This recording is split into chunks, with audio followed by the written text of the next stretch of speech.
ये कितना अच्छा बीसीसीआई का इकदाम है और हमें कितनी ज़रूरत है, हमें अपने सेंट्रल कॉन्ट्रैक्ट्स में क्या चेंजेस करनी चाहिए। ये तो सिर्फ सेंट्रल कॉन्ट्रैक्ट है ना, इसके अलावा इनकी ब्रांड वो तो एंडोर्समेंट अलग है। आईपीएल कॉन्ट्रैक्ट्स देख लो आप, आईपीएल के कॉन्ट्रैक्ट्स हैं, उसके अलावा पता नहीं कितने इंडिया में ब्रांड है जो रेगुलर बेसिस पे एडवर्टाइजमेंट, कभी रोहित शर्मा किसकी कर रहा है, विराट किसकी कर रहा है। ये लर्न करना चाहिए आई थिंक मोहसिन नकवी साहब को भी, इंडियन क्रिकेट बोर्ड से कि अमन हरप्रीत कौर की आपने बात की, इंडिया की प्लेयर, ये पाकिस्तान से आउट क्यों नहीं होती है, वो हमेशा हमारे खिलाफ परफॉर्म क्यों करती है।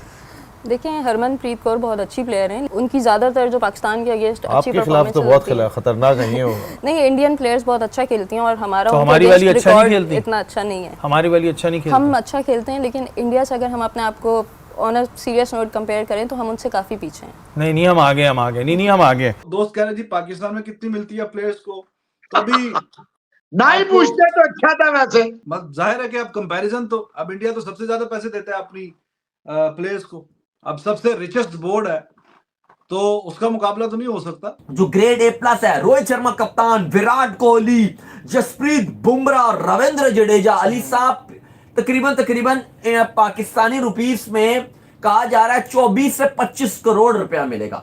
PKR की करेंसी में पाकिस्तानी रुपीस में, इंडियन रुपीस में 7 करोड़ प्लस है, लेकिन PKR में तकरीबन 24-25 करोड़ बीसीसीआई इनको देगा। 24 से 25 करोड़ रुपया रोहित शर्मा, विराट कोहली, जसप्रीत बुमराह, रविंद्र जडेजा लेंगे। और जो दूसरा पाकिस्तानी अगर आप प्लेयर्स की बात करो तो तकरीबन 50 लाख रुपए। ये तो सिर्फ सेंट्रल कॉन्ट्रैक्ट है ना, इसके अलावा इनकी ब्रांड वो तो एंडोर्समेंट अलग है। आईपीएल कॉन्ट्रैक्ट्स देख लो आप, आईपीएल के कॉन्ट्रैक्ट्स हैं, उसके अलावा पता नहीं कितने इंडिया में ब्रांड है जो रेगुलर बेसिस पे एडवर्टाइजमेंट, कभी रोहित शर्मा किसकी कर रहा है, विराट किसकी कर रहा है। वो तो अगर आप देखते हो कि पाकिस्तान की तरफ से बाबर और शाहीन और रिजवान ये सबसे हाईएस्ट पेड खिलाड़ी हैं, और अगर आप इनकी सैलरी कंपैरिजन करते हो तो तकरीबन 50 लाख रुपए बनती है। और बहुत ज्यादा अगर आप देख लो तो ये फर्क आता है, बहुत ज्यादा डिफरेंस क्रिएट कर किया जाता है। अच्छा, इंडिया से नसीम भाई एक बड़ी जबरदस्त खबर आई है, जो आपने पहले बताया था कि ईशान किशन और श्रेयस अय्यर का कॉन्ट्रैक्ट जो खतरे में था अब वो पूरा बढ़ गया, कॉन्ट्रैक्ट खत्म कर दिया इंडिया ने उनका।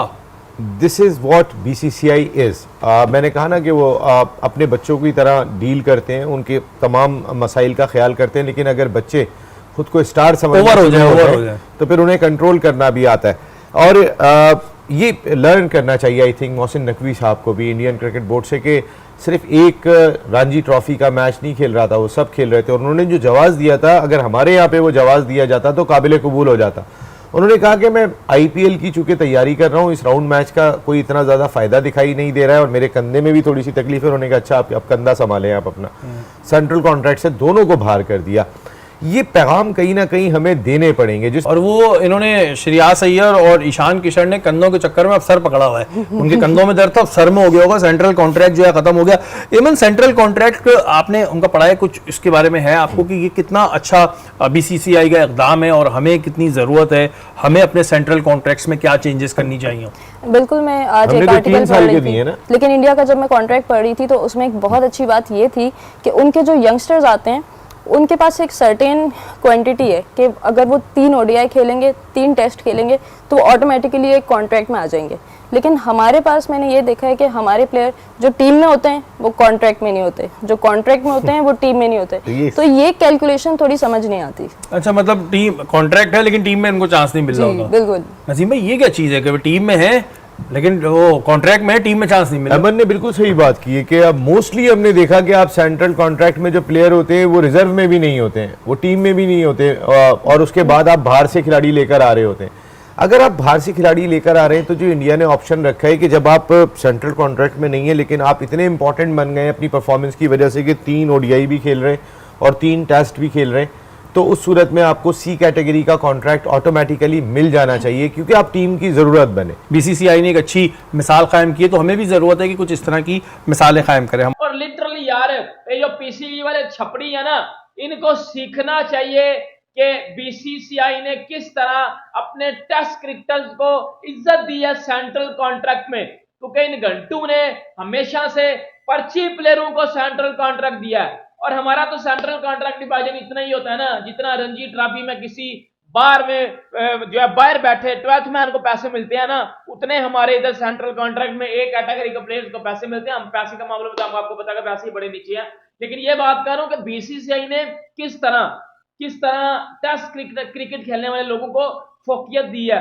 इज्जत दी है, और जिन्होंने टेस्ट क्रिकेट नहीं खेली उन 2 छपड़ियों को बाहर कर दिया, उन 2 घंटों को बाहर कर दिया कि बेटा बाहर हो जाओ, टेस्ट क्रिकेट खेलोगे तो इज्जत मिलेगी, टेस्ट क्रिकेट नहीं खेलोगे तो उठा के बाहर फेंक दिए जाएंगे। किसी बड़ी सीरीज में अय्यर के कूले में 30 बॉलों के बाद दर्द हो जाता है, ये एक नई, या ईशान रास्ते से टेस्ट सीरीज में माजरत कर लेता है क्योंकि उसे पता होता है कि 1-1.5 महीने के बाद IPL आ रही है, मैं तैयारी पूरी कर लूं। तो भाईजान ये वाले बोल बच्चन BCCI ने तकरीबन कर दिए हैं खत्म, तो ये बिल्कुल एक अच्छा साइन है। हम कहते हैं और आज भी कह रहा हूं कि IPL दुनिया की टॉप रेटेड लीग है, सबसे रिचेस्ट है, कंपेटिटिव भी सबसे ज्यादा है। अगर आप ग्रेड ए की बात करते हो जिसमें रविचंद्रन अश्विन जो टेस्ट में इंडिया को लगातार मैच जितवा रहे हैं, सबसे ज्यादा लेजेंडरी बॉलर बन चुके हैं, 35+5 विकेट हॉल इनके नाम पर है। रविचंद्रन अश्विन इनका नाम है। मोहम्मद शमी जिन्होंने ओडीआई क्रिकेट में तो आग लगा के रखी हुई थी, पूरे वर्ल्ड कप में हीरोइक बने हुए थे, ये भी एक कैटेगरी में है। मोहम्मद सिराज ये भी एक कैटेगरी में। KL राहुल, अच्छा जो ये एक कैटेगरी वाले हैं वो 5 करोड़ इंडियन रुपीस में और तकरीबन 18 करोड़ रुपए पाकिस्तानी रुपीस में कमाएंगे। 18 करोड़, ये जो मैंने बताया आपको, जो नाम ये राहुल है, अश्विन वगैरह, ये 18 करोड़। और फिर जो C कैटेगरी है ये तकरीबन PKR में 10 करोड़ रुपए कमाएंगे, जिसमें जायसवाल का भी नाम है। 10 करोड़ रुपए जायसवाल, अक्षर पटेल, कुलदीप, ऋषभ पंत और सूर्य कुमार यादव। फिर C कैटेगरी की अगर बात की जाए तो तकरीबन ये 3 करोड़ रुपए PKR में कमाएंगे और 1 करोड़ से ज्यादा इनकी सैलरी बनेगी। ये काफी ज्यादा इंडिया ने अपने यंगस्टर्स को रखा है इसके अंदर। और इस कैटेगरी में रिंकू सिंह आएंगे, तिलक वर्मा आएंगे, ऋतुराज गायकवाड़ आएंगे, शरदुल ठाकुर आएंगे, शिवम दुबे, रवि बिश्नोई, जितेश शर्मा, वाशिंगटन सुंदर, मुकेश कुमार, संजू सैमसन, अर्शदीप सिंह, KS भारत, प्रसिद्ध कृष्णा, अवेश खान और रजत पत्तीदार। अली साहब ये है इंडिया का सेंट्रल कॉन्ट्रैक्ट, माला माल अनाउंस कर दिए गए। 1 साल का इनका कॉन्ट्रैक्ट है, काफी जेंट और बड़ा कॉन्ट्रैक्ट है। पर अभी हम वही बात कर रहे थे कि देखो अब भी लोग बात करेंगे जी कि पाकिस्तान के खिलाड़ी बाबर आजम वगैरह कम पैसे लेते हैं। तो कहने का मकसद ये है कि भाई जो इंडिया के खिलाड़ी हैं इनके इतने टूर होते हैं, ये कमाते भी जो जितना ये इनको दे रहे हैं ना, ये ट्रिपल इससे ज्यादा कमा लेते हैं। और पाकिस्तान के खिलाड़ी तो रेस्ट पे लगे रहते हैं। हमारे PCB में क्या होता है, इन्हें 2 मैच नहीं खेटे, बाहर करो यार, कैटेगरी थल्ले रखो, जबकि वो टीम का प्लेयर ऐसा मेन प्लेयर है। इज्जत देना सीखो घंटो, ओ छनकनो, इज्जत देना सीखो, इज्जत देना सीखो, नहीं तो सारे आगे आपका घंटा भी आगे चले जाएंगे।